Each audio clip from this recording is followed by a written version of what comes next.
earned a then-record $5.5 million for his first lead role. It was a sign that Hollywood had found its next action hero. After his fantasy debut, The Rock shifted into modern action with The Rundown in 2003.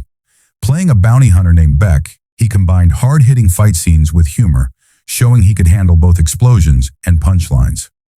Critics praised his charm, comparing him to a young Arnold Schwarzenegger. This momentum continued with Walking Tall in 2004, a remake of the 1973 film where he played a soldier returning home to clean up a corrupt town. It was gritty, tough, and showed The Rock could carry a grounded action story. But The Rock wasn't content to stay in one lane.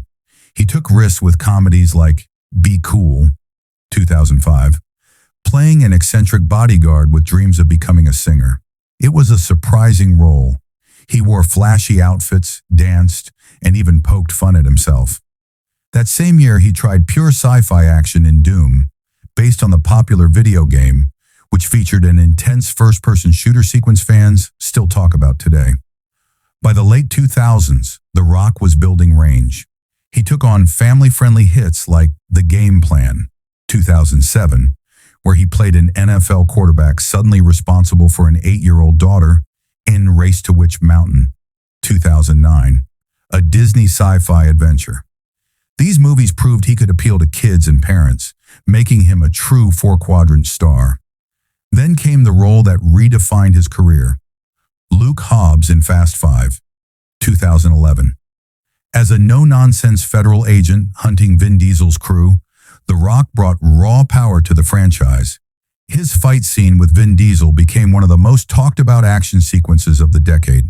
Hobbs became a fan favorite, and The Rock appeared in multiple sequels, each time bringing bigger stunts, bigger muscles, and bigger box office numbers.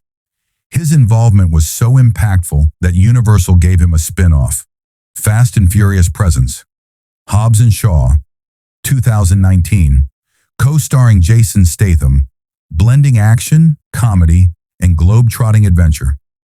Outside of Fast and Furious, The Rock headlined disaster epics like San Andreas, 2015, where he played a rescue helicopter pilot in an earthquake-stricken California. The film's massive destruction scenes and emotional family storyline made it a global hit. He followed with Rampage, 2018, adapted from the arcade game where he battled genetically mutated giant animals through city streets.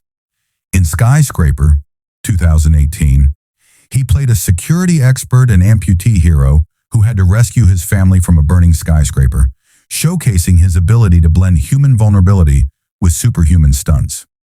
Comedy remained a key part of his brand, and nowhere was that clearer than in Jumanji: Welcome to the Jungle, 2017, and its sequel, Jumanji: The Next Level, 2019.